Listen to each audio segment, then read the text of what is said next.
ওই হাইকোর্ট থেকে সেটা সেটেল ম্যাটার ছিল। সেক্ষেত্রে উনি বলছেন যে উনি আইন উপদেষ্টার জন্য ওয়েট করতেছেন, উনি বলছেন যে উনি আইন উপদেষ্টার জন্য ওয়েট করতেছেন, যদিও খুব ভালোভাবে জানতেন যে আইন উপদেষ্টা আছেন হচ্ছে এখন সাউথ আফ্রিকা, এবং আইন উপদেষ্টা আসার পরে বলছেন যে সময় পার হয়ে গেছে। এখন দেখেন না সময় পার হয়ে গেছে, এখন যে সেক্ষেত্রে যে মন্ত্রণালয়ের দায়িত্ব ছিলেন এই মন্ত্রণালয়ের এটা বিষয় বা এটা হচ্ছে হাইকোর্টের বিষয়, তো হাইকোর্টের বিষয়ে হাইকোর্টের ম্যাটারটা সেটেল ছিল। এখন আসিফ মহোদয় চেক ইট ব্যাক আব্দুল্লাহ, হাইকোর্টের আসিফ মহোদয় তার ইয়া অনুযায়ী আপনার এলজিআরডি তে উনি যেই ডিসিশন নেওয়া প্রয়োজন উনি এই ডিসিশন নিয়েছে। এটার যদি আপনার কোনো ধরনের আমার প্রশ্ন এটা না, আমার প্রশ্ন এটা না জনাব আব্দুল্লাহ, এইটা আমার প্রশ্নই না। আমার প্রশ্ন হচ্ছে যে আপনারা যৌক্তিকভাবে উনাদের কাজের কোনো প্রতিবাদ করছেন না? আমার উত্তর, আমার ফাইন্ডিংস হচ্ছে না, আপনারা করেন নাই।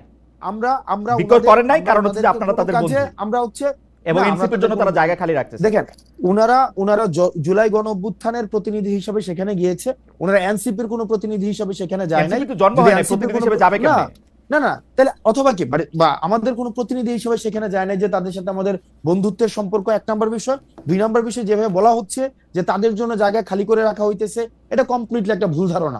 আমরা আমাদের সংগঠন আমাদের নিজেদের মতো করে আগাচ্ছি, এবং এটা হচ্ছে আমরা আমাদের নিজেদের মতো করে যখন হচ্ছে আমাদের কিছুদিন আগে হচ্ছে আমাদের গঠনতন্ত্র আমরা জমা দিয়েছি, কিছুদিন আগে হচ্ছে আমাদের রেজিস্ট্রেশনের বিষয় জমা দিয়েছি, আবার আমরা যখন হচ্ছে কাউন্সিল করে সেক্ষেত্রে আমাদের পূর্ণাঙ্গ হচ্ছে আমরা কমিটি দিব।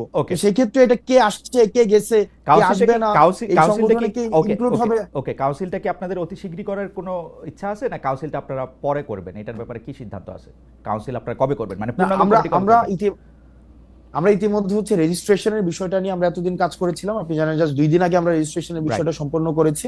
এখন অন্যান্য যে ফরওয়ার্ডিং যে বিষয়গুলো নিয়ে আছে সেগুলো নিয়ে আমরা আলোচনা করব।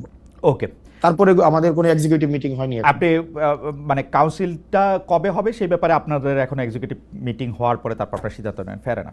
আমরা সিদ্ধান্ত নেব। আচ্ছা, রাজনৈতিক বা প্রশাসনিক অভিজ্ঞতা রয়েছে, দল প্রসঙ্গে আসি, রাজনৈতিক বা প্রশাসনিক অভিজ্ঞতা রয়েছে এমন কাউকে কি আপনারা সন্ধান করতেছেন? মানে আপনাদের দলে কি মানে আপনারা কোনো মুরব্বি চান, মানে যারা রাজনৈতিক বা প্রশাসনিক অভিজ্ঞতা রয়েছে, বা মানে এই ব্যাপারে কি ভাবনা আপনাদের, যে আপনারা কোনো আমরা ইতিমধ্যে হচ্ছে আমরা উপদেষ্টা, মানে আমাদের রাজনৈতিক দলের রাজনৈতিক উপদেষ্টা এবং অরাজনৈতিক উপদেষ্টা আমরা হচ্ছে চাই আমাদের পার্টিতে হচ্ছে ইনক্লুড হোক। সেটির জন্য হচ্ছে আমরা সিভি আহ্বানও করেছি, সেই জায়গা থেকে আমরা কথা বলছি, অনেকের সাথে আমাদের কথা হচ্ছে, এবং সেটা হচ্ছে আমরা যে ধরনের রাজনীতি করতে চাই এবং হচ্ছে বাংলাদেশপন্থী রাজনীতি, সেক্ষেত্রে অনেক সিনিয়র হচ্ছে আপনি